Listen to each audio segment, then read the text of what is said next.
new research report has just dropped, and the findings shed light on how the Chinese government seeks to influence coverage of its development projects in the Philippines. An earlier research report found that Chinese development funding in the Philippines between the years 2000 and 2022 reached an unusually high total of $9.1 billion. Why is Beijing committing development funds to the Philippines?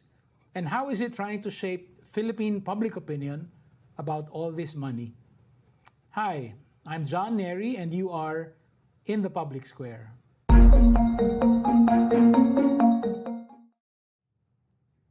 The September 2024 report, Investing in Narratives, and the earlier June 2024 report, Beijing's Big Bet, were produced and published by Aid Data, a research lab at William & Mary, a leading public research university in the United States.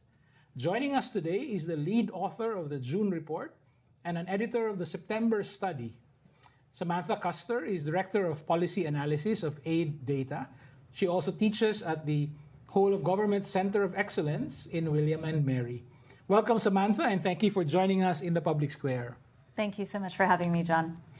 Samantha, let me start by asking you, your report, the second report, the September 2024 report, identified three narratives or main messages that China was promoting as far as their development projects in the Philippines are concerned. Can you talk more about these three narratives? Sure. So if you look at Beijing's positioning in its preferred stories, you see three narratives. One is this idea of win-win cooperation. The win-win? Win-win. This is good for you. This is good for me. It's good for everybody. This is something that Beijing is doing to try to set itself apart from what it refers to as Western development partners that are seen as dictating terms to another country, whereas Beijing is trying to say, we're on the same playing field. This is good for both of us. A second major theme is this idea of China's inevitable rise. Okay, inevitable. So you want to be part of the story. You want to be part of the right team, the winning team. It's inevitable, so don't resist it. Be part of this winning coalition, this economic partnership. And then the third theme is this idea of Asia for Asians. This idea that China is essentially a power that is in Asia, that it has the credibility and the positioning to be able to speak into other Asian economies with higher legitimacy than other powers that are farther away. I'm curious, has Aid Data ever had the chance to study other areas and also the Chinese main messages in those areas? I'm curious, for instance, about Asia for Asians. I mean, that won't translate in Africa, for instance, where China is heavily in, right? Have you had a chance to compare? Absolutely, yes, we have looked at this.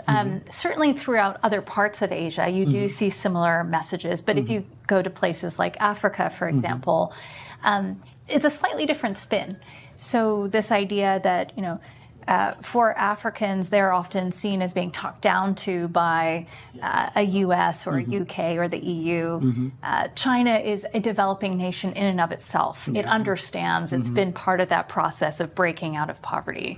And so China is positioning itself not as a colonial power or a neo-colonial power, but as something different, something that's more approachable. What about in Southeast Asia? Essentially, it's the same cocktail of the three messages, but it's a very similar set of messages for certain. And I think, it speaks to this idea of China really wants to position itself as the regional economic and security partner of choice and push out some of these other competitors that it sees as crowding into its space.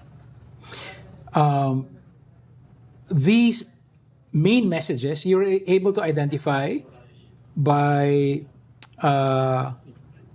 looking at what the Chinese official state media were doing, right? Xinhua, People's Daily, China Daily, and so on. I was struck by something in the report that said that in 2019, so 5 years ago, it was already a matter of record that of the many millions of viewers these Chinese state media websites had, 15.1 came from the Philippines. So can you talk more about that? I thought that was a startling statistic.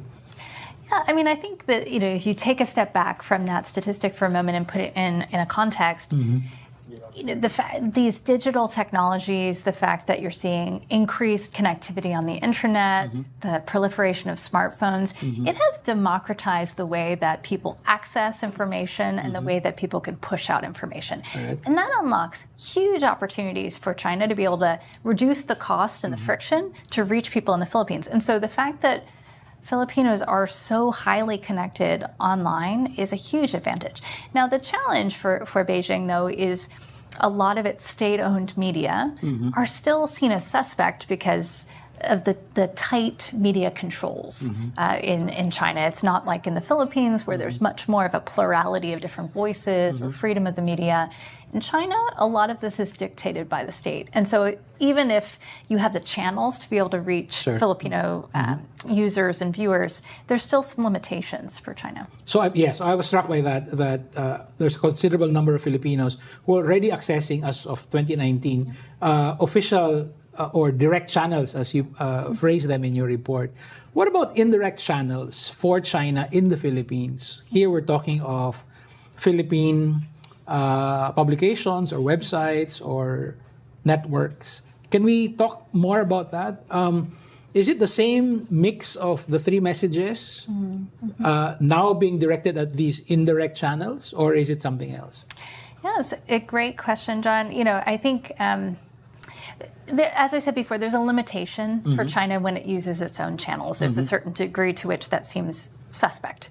And so you can borrow the credibility of local Philippine media if you pursue these partnerships. So there are a few different ways that we see this happening. One is this idea of content sharing partnerships. All right. So let's say you're a Xinhua or China Radio International. And you're producing lots of content that really reflect your preferred narratives. You can get so far with Filipino viewers accessing your content online. But what if you could partner with a local Filipino outlet? Right. This Philippine outlet has ready-made consumers, networks, it has local credibility. No one's saying it's a propaganda arm for the Chinese Communist Party. So let's say you could have a partnership with this outlet and say you can republish, share, co-create our content via your local media, and you don't even have to disclose where the content came from. So that could mean that you today in Manila are picking up a Manila Times article that could have come from Xinhua or a Chinese state-run media outlet, and you don't know. So content sharing partnerships is one important way. Another is journalist trainings. So, the opportunity for journalists in the Philippines to improve their reporting skills, their knowledge of the space, their professionalism. In an ideal world, training is a wonderful thing. But there's also an opportunity for China through these training opportunities, bring journalists to China, wine and dine them, to take them around to see exciting places. And the hope is that this creates a more sympathetic outlook towards China, towards its development approach. And then the final area is this idea of social media. We talked about this a little bit earlier. In addition to these Chinese state-run media outlets having their own social media channels, they're also interested in cultivating local influencers here in the Philippines on social media. Now, I'll say that all of these different channels, they've been successful to a point, but they too are limited. Let's backtrack, right? So the three indirect methods that you found, CSPs or content sharing partnerships, journalist trainings for some members of the Philippine media, and then third is working with social media influencers, right? Let's talk about content sharing partnerships. I found this section of the report to be the most eye-opening, right? So, full disclosure, I used to serve as editor-in-chief of Inquire.net, which is featured here. So this was well before the content sharing part. I did not know that there is a CSP. But there are other newspapers with a CSP, Manila Times being one of them, some Chinese language newspapers in the Philippines as well. Do we know if these CSPs the newspapers pay for them, for the privilege of running them, or like what's the economics of CSPs? So content sharing partnerships operate differently than sponsored content. Okay. So if it's a question of sponsored content, it's basically the Chinese government buying an ad in a local newspaper or running a circular or something that is specifically their content that they're trying to push out. Those are things that the Chinese government is paying advertising revenue to a local outlet. Content sharing partnerships are different. Content sharing partnerships are about giving access for local journalists to a pool of content that is being produced by Chinese state-run media for free. In some cases, there are examples of co-created content where both outlets are pooling resources together to do this. But really, it's about free access to content. And if you think about it, for journalists all over the world, you're talking about scarce resources to be able to produce compelling stories. So I can understand the appeal of having access to this vast pool of resources at your disposal. Right. It's free content, essentially, right? Exactly. Essentially, yeah. Later we'll talk about are any of these methods working, right? Let's go to the second indirect method. So journalist training. Again, full disclosure, when Beijing was trying to whet appetite for the 2008 Beijing Olympics. I went there together with other Filipino journalists, spent a few days there. So I've seen the iconic Xinhua news agency headquarters, for instance, right? But we were only there for a couple of hours.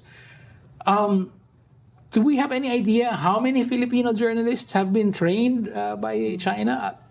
I want to make sure nothing necessarily wrong with that, right? I mean, Filipino journalists train in the U.S., or in the UK or elsewhere. Do we have some idea of the scope of this second method? I wish that we could, and this is actually one of the most challenging to be able to track and quantify. I think we did some work in the second report that was released in September to do a comb of media articles that reference some of these trainings. And the thing is that's interesting, so I don't have a number of people trained, but what I can say is there's no one training.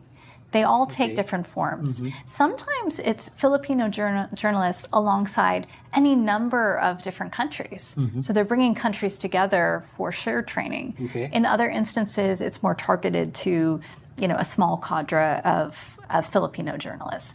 And the focus of these things can be various. Sometimes it's about broadcasting the Belt and Road Initiative and to showcase the value of China's contributions. Other times it's showcasing China's own development domestically to demonstrate why this is a model worth replicating. But yeah, I agree with you. There's nothing wrong with participating in a journalist training from China. I think with all of these methods, the question is just exposing that to the light of day and making sure that we're really cognizant of the potential for influencing the narrative. I think it's worth pointing out that many of us realized that there was a major attempt to train Filipino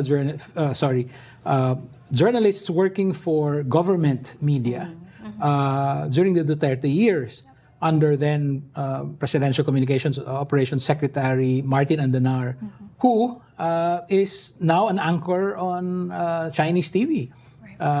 So yeah, maybe that's one alternative future. That's also an example of the power of this tool in creating networks and relationships. And then you think about the power of that in influencing and shaping how you think about covering a news story or whether you're going to cover it at all.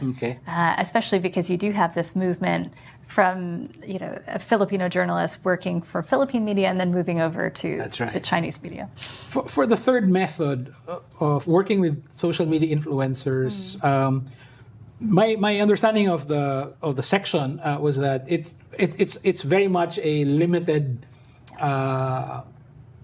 win. I mean, the results as they stand not very encouraging for Beijing. Can you walk us through this? Yeah, I think the challenge with doing the social media influencer tool well is you have to have a very in-depth understanding of the cultural context. who are the right influencers. And then you have to have a message that's going to resonate with local audiences. And I think that Beijing has struggled on both counts to get the message right and to find the right influencers that are willing to work with them. Now, I don't think we should count them out on this. One of the things that is clear to me that when China began doing things like educational exchange, study abroad opportunities, initially in the first few years, those were viewed as fairly rough-hewn methods. Sure. China wasn't very good at it. There was more supply of opportunities rather than demand. That's not necessarily the case today. They have definitely professionalized this particular tool. So I would say, yes, to date on social media influencer as a tactic, fairly limited, but let's watch and see. Sure. Some of our audience members right now might be, screaming at the screen and saying, "What do you mean? There's so many Chinese trolls on Philippine social media?" But I think, if I understand it correctly and the report correctly, we are focused on the use of social influencers to promote the development projects, right? So as far as that is concerned, we're not talking about political dynasties or political objectives. We're talking about specific specific development projects, and the use of social media influencers, not so good yet. Exactly, and I think what you're saying, John, points out another tool that we don't talk as much about in the report because it's not as frequently used in the context of development projects. But this idea of social media trolls or what we call inauthentic amplification, which basically is the use of false front accounts. Zombie accounts, essentially, on social media that, a state-run media outlet can use to amplify its message artificially. So you don't have all of these real-world users. They're fake users, and they're promoting your content because it's an algorithm. And so the things that get shared the most get seen the most. That China does very well. And there were, some estimates point to about 10,000 of these false front accounts that are active. So that's definitely an easier tactic for China to deploy. Authentic Filipino influencers and cultivating them, that's been a little bit more difficult. We're going to return to this the second report, the September 2024 report. I have a few more questions about media influence. Please. But I want to get to that earlier question about whether any of this is effective. And I think for us to answer that, we'll have to take a look at the earlier report, right? So Beijing's big bet, decoding 2 decades of Chinese development funding in the Philippines. So there's an amazing statistic. In 20 years, $9.1 billion. Second only to Japan, which has traditionally been, since 1966, our largest source of official development aid and loans. What struck me was that it seems to be dictated in part by political dynamics. So it started under Gloria Arroyo. Of course, now when you look at it, we're talking about small sums, but relative to where it was coming from, it was a big jump. And then it fell under Noynoy Aquino, and then in 2016, it went up under Duterte. Can you walk us through your findings of the June 2024 report? Sure. So $9.1 billion, that's a lot of money, but it wasn't even throughout the period. Okay. For sure. It's definitely an indication of the bilateral relationship between Manila and Beijing was important in influencing the volume of funds.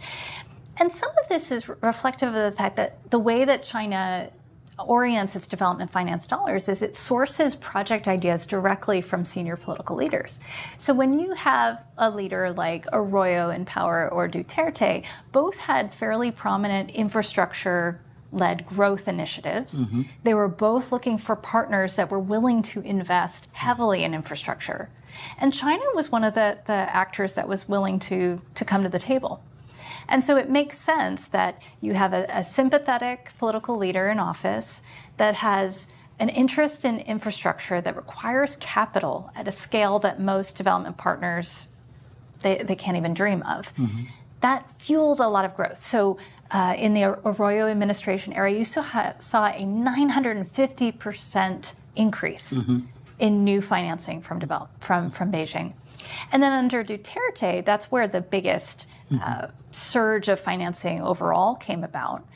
And the fastest approval of new projects.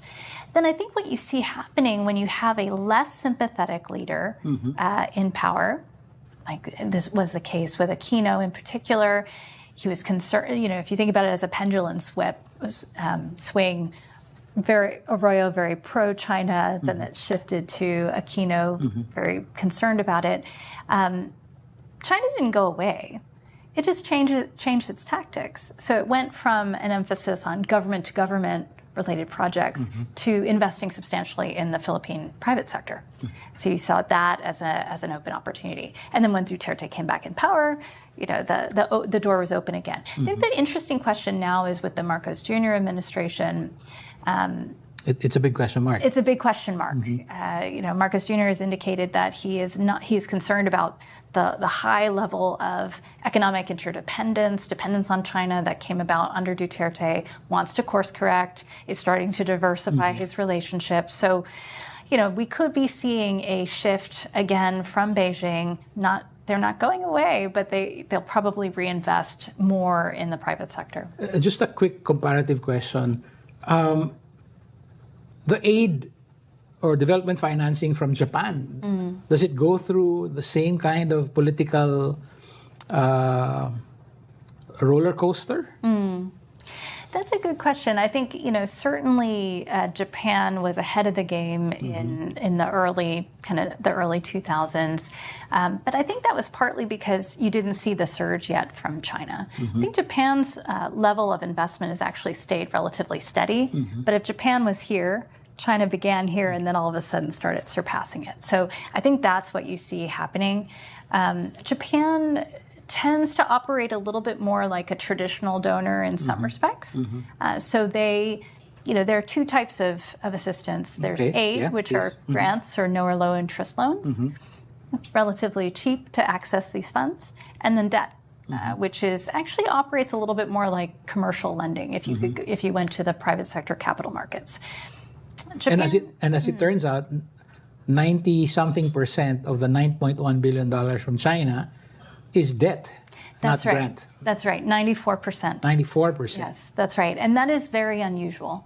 If you compare that to Japan, both Japan and China love infrastructure. They put a lot of money in infrastructure. Both give loans. They don't typically give grants. The difference is in the terms. So the loans that Japan offers are usually come with a very generous interest rate. So we're talking about less than 1%. They have very gracious repayment periods. They want to make it easy to repay.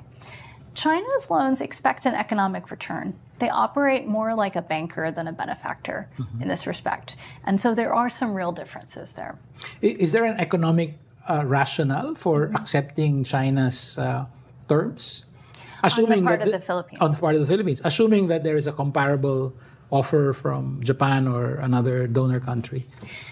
Yeah, it's a good question, right? Because if you look at the, you have two offers on the table, and one says, 4% interest rate, pay us back in 10 years, versus 1% interest rate, pay us back in 20. You'd think that the latter offer would be more attractive, but you're absolutely right. There are other considerations. One is that China is known for adding sweeteners to these deals. So yes, you get this loan for an infrastructure project, but do you get access to export markets for your goods and commodities that you wouldn't have had? Or China is known for tightly controlling which countries get to receive group tours from China. So tourism flows are a major revenue source potential. And so, it's not just the prospect of this loan, but it's the prospect of closer economic partnership with China. So that's one economic rationale. The other, and that's a positive rationale. The negative rationale is that the way that China designs this financing, there's many loopholes that create perverse incentives for collusion and corruption, because the whole process is more opaque. there's less competition. And so it's easy for a local official or a local Filipino firm, to agree to collude with a Chinese counterpart and split the proceeds. So there's the more positive reason why you might choose China's offer, but there's also a more negative one. At the Ateneo School of Government forum that we were both in, I remember hearing a scholar say that for many lay Filipinos, Chinese development funding can be summed up as, well, there were 2 land bridges built. Right? And yet, there's actually $9.1 billion, of course, going all the way back to the year 2000. Should we be surprised that there's this big discrepancy between what many people might think and then the reality? There's billions of dollars invested in energy, in what are the top 3? In transport, and in telecommunications. That's right. Yeah. Yeah, I mean, it's interesting. So, I'll go back to the second study for just a moment. One of the things that was interesting, so we looked at, I think it was 8 different Philippine outlets. Okay, all right. Looked at their coverage over a period of years. 97% of the coverage was related to broader China-Philippine relations. That's right. Only 3% of the coverage had anything to do with these development projects, which is striking given how much money we're talking about. This is $9.1 billion and barely makes a dent in local media coverage. So I think it's unsurprising to me then that there's a gap between the average Filipino's perspective and the amount of money we're seeing here. I think the second thing is that, so there's a difference between the number of projects and the amount of money. So $9.1 billion in money, over 200 different projects. Most of those projects are small dollar goodwill projects. So they are, I'm donating books to your local school. I'm giving masks to this local clinic. Those are very nice to have things, but there's fairly small visibility there, fairly small reach. That's most of the projects we're talking about here. But there are a few projects, these big ticket infrastructure projects, and we're talking about the dams, the roads, the bridges, the railways, that consume most of the money. And that is the thing that is striking to me. These things, in theory, should be very visible for in the eyes of the Philippine public, but they're not coming out in the media coverage. It's seldom what people are thinking about when they think of China. It's much more likely that they're thinking about the disputes in the South China Sea than they are about these development projects. Yeah, so that brings us back to that question of impact. Does it work? So not only the indirect methods, including content sharing partnership, but even the direct channels. So it's important to note, as we've said earlier, already in 2019, there were 15 million Filipinos accessing Chinese websites. But it's also important to note that there are Chinese state media present in the Philippines, right? You have a table that identifies which has a bureau in Manila and that sort of thing. So you have the direct channels in China, you have the direct channels presence in the Philippines, and then you have the indirect channels. And yet, which I think in a period of 6 years, you identified as publishing, I don't know, total of hundreds of thousands of articles, right? Like one had like 11,000 articles and so on. And only like a few hundreds, like 3%, was the average, right? Were about People's Republic of China projects. Right. I mean, it's hard to reach a conclusion that it's not working. Yeah. I mean, that is, or this is just not an area of focus for the Philippine media. What I will say, let's look first at the 3%. Okay. So in the 3%, there is an aspect that tells us this isn't working for Beijing. And the reason I say that is, when Philippine media are talking about Chinese development projects, they are willing to talk about the things that aren't working. The projects that are problem projects, the cost overruns, the issues with corruption, the contractual disputes, the displacement, the delays, the displacement of local people, environmental impacts. So these stories are being told. And what's striking is that these stories are being told even among media outlets that have those content sharing partnerships. Okay. And that's a good indication that, just having a content sharing partnership doesn't mean that all of your coverage is going to be pro-China. So there are some aspects to this that say, okay, this isn't entirely working. But remember that 3% of coverage isn't all that much. That's right. Now, if you look at the overall tone of media during this period, it tends to be quite negative towards Beijing on average.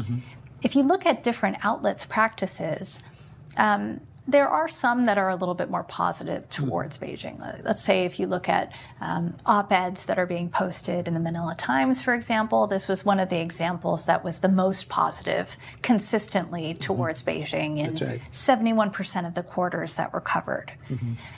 Is that because of the content sharing partnership? We don't know. But, it could be part of the story there. But I think that, what's clear to me is, Beijing can, when it's working through these indirect channels, it can't have as much control over the message as it wants. But I think you need to look at not only the sentiment of the message, but also what is being covered. And I do think that there is an element here because China tries to profile the successes of its projects, it underplays those challenges. So, it remains to be seen where this goes in future. Is there comparative research that can tell us, like, for instance, in Thailand, more stories are written about the projects and fewer stories that are written are about the delays and so on? Or is it just specific to the Philippines? So we haven't looked at that question in other countries. But what I will say is that often, there is a sense that, when these stories in the Philippines are being written, it's usually in the middle of a controversy. So I think that's often the dynamics. You saw a lot of uptick of North Rail stories, for example, the troubled project that was ultimately canceled when, the Supreme Court decision was coming out over whether this project would continue or not. So I think it's very episodic. It happens when there's some big event or some big problem related to a project. That's when you get some media coverage, and then it just goes out of sight, out of mind. Is there a pattern that you see that will link indirect channels, media coverage, and the distribution of the development funds? I think that you found out in the earlier report that the number one source, the number one area for receiving the development funds is Central Luzon, followed by the National Capital Region, and then, to my surprise, because I come from Northern Mindanao, Northern Mindanao comes third. Do we see these priorities reflected in some sort of media coverage pattern? Do you see that? Or?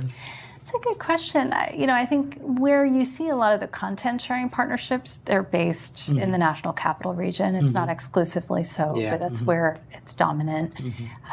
No, we haven't looked at the distribution of the geography of this to be sure.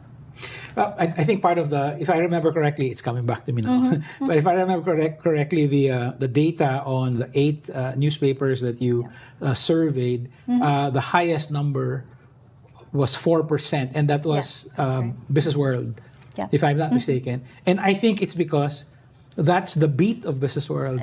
You're talking about economic projects, right? That's business opportunities and so on. So maybe there's a reason for that. I say this as a political journalist of over 25 years. We also have too much of a focus on politics in Philippine media. We have very few, we do have, but there are not that many good economic reporters who can talk about, the implications of a particular investment, for instance. So maybe it's also possible that, so I'm just trying to see what other possibilities there are. Maybe it's also possible that we don't have enough resources to actually fully appreciate what's out there. Well, I agree with that, especially because this is one of the unique challenges with China's development finance is its level of opacity.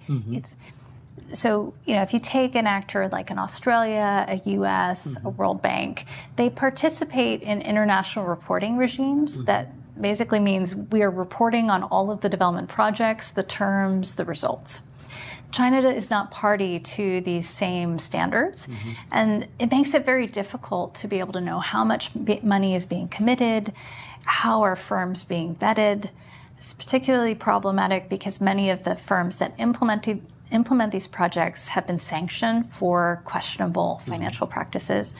And so all of this makes it very difficult. So if journalists wanted to do a story to try to understand what's happening in these projects, it would be very difficult to do. And actually, that's one of the reasons why we produce this research in this, in the first place, is how do you put a spotlight on what China is funding, where, with whom, to what effect. And actually, one of the things that I'm most excited about, the reports are great, I believe them, please read them, but we have a dashboard that we are making publicly available with a lot of the data points behind this research. And my hope is that you do see an uptick in future stories about these investments because the data is now publicly available. So that's part of it. I think another thing you mentioned, though, if politics is the focus for most journalists, what we don't really often talk about is that there's a connection between economics and politics. Yes.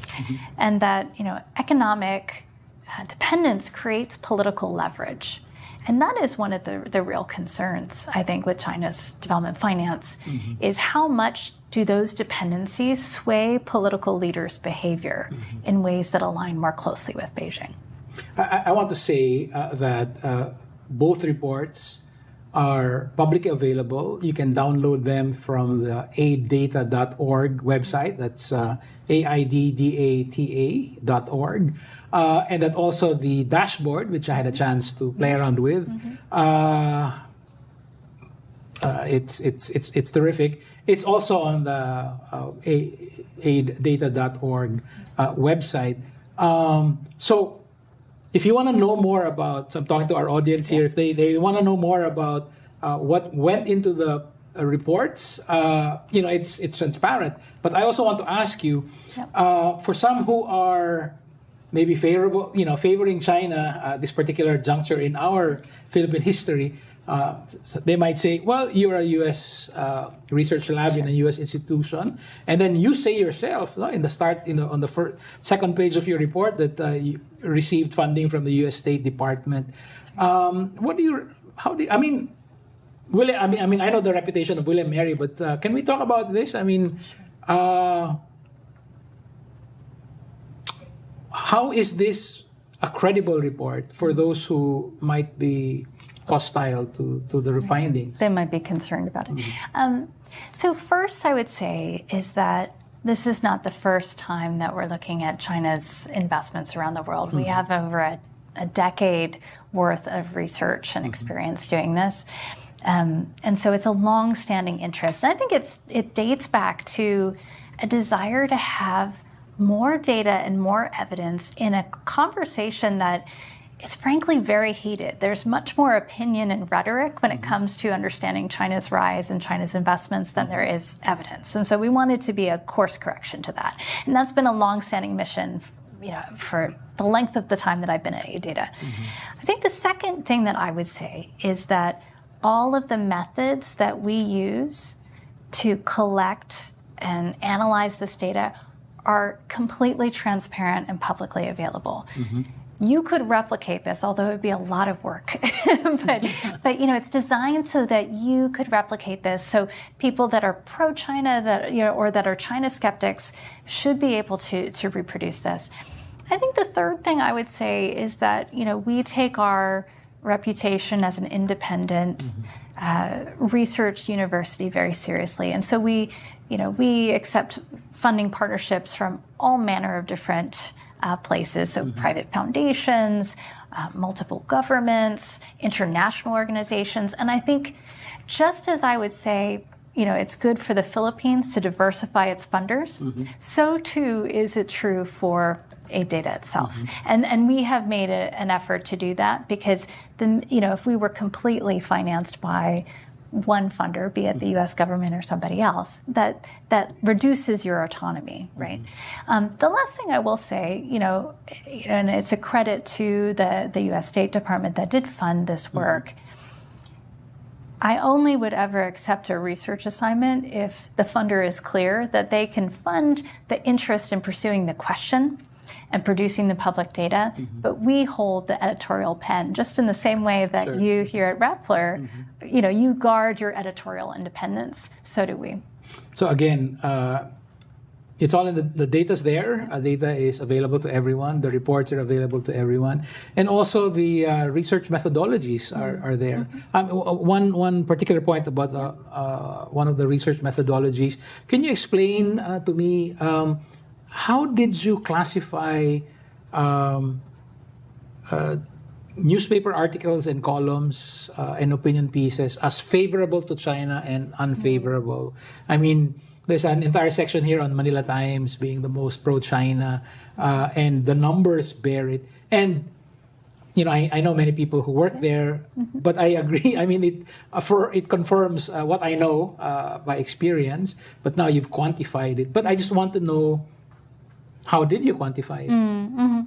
Yeah, I think so. For the sentiment analysis, we look at this article by article, sometimes line by line, and you're looking for terms around the use of China or so we looked at China as a term, and then we looked at the 10 most expensive development projects that are financed by China. And then you look at that in the context of the article or the line around it to assign a sentiment. And did you make a distinction between news articles and opinion column? Yeah, so in the base analysis primarily focused on news articles, but we did an extensive piece looking at op-eds in the Manila Times. And so when I talked about the positive sentiment in the Manila Times, it was a study of the op-eds in particular. But news articles, in theory, should be a little bit more objective and neutral. That's right. And so it's helpful to separate between the two. That's right. We're running long. Let me just ask one last question. I had a chance to speak to you beforehand, and I talked to you about the relative stability of Philippine public opinion as far as asserting our sovereign rights in the West Philippine Sea are concerned. And I think I can add to that, I'm sure there is majority public opinion also in favor of banning the Philippine offshore gaming operators. Sure. Fairly or unfairly, they are lumped as China's doing. Right. My question is, if I am a development expert in China and I really want to fund a development project in the Philippines, is there a future that I can look forward to and say they will appreciate what we're doing? I mean, we can get a better coverage, given the ongoing dispute in the South China Sea, West Philippine Sea, and this current crisis involving illegal gaming. I know it's not within the scope of your report, but so I think what the POGOs and the South China Sea disputes underscore to me is that when China is investing in financing for development here in the Philippines, it's not doing it in a vacuum. People haven't compartmentalized, I'm only thinking about China as a development financier. Because in reality, they're seeing the news articles about the POGOs, and there are many more articles about those than there are these infrastructure projects. They're also seeing the increasing tensions in the South China Sea and all of the news coverage around that. So I think because those are so visceral, they're seen as threatening to Philippine sovereignty, in the case of South China Sea, and then, having social repercussions in terms of the POGOs. I think that positions itself in the mind of people in a way that, it sticks in their memory. So I think if China wants to counterbalance that, it would need to make its development projects more memorable in people's minds, to really unpack what are the true benefits to these projects. And I think in this respect, China's reluctance to be transparent actually undercuts its ability to shape the narratives and the message. An example is the Kaliwa Dam Okay. Yeah. So this is a very controversial project in the Philippines. The only mentions that China talks about the Kaliwa Dam in all of its state-run media coverage is how this is a touchstone, an example of Philippine-China cooperation in a time of escalating tensions. There's no discussion of all of the controversy. And in a way, that's a missed opportunity to have a true conversation about how do you use these development projects to help the Philippine people. The other thing I'll say is, you take a controversial project like North Rail. That's non-existent in China's own media coverage. It doesn't talk about it at all. And I think this creates, it makes it seem less credible because China is not willing to discuss these things. But, I think also the fact that it's not talking about both the risks and the rewards of these projects is really problematic. Maybe we should start thinking of establishing a Philippine footprint in the China media space. I have many more questions, but our time is up. Thank you very much, Samantha Custer, a data director of policy analysis. This has been a fascinating, enriching conversation. Thank you. Thank you very much, John.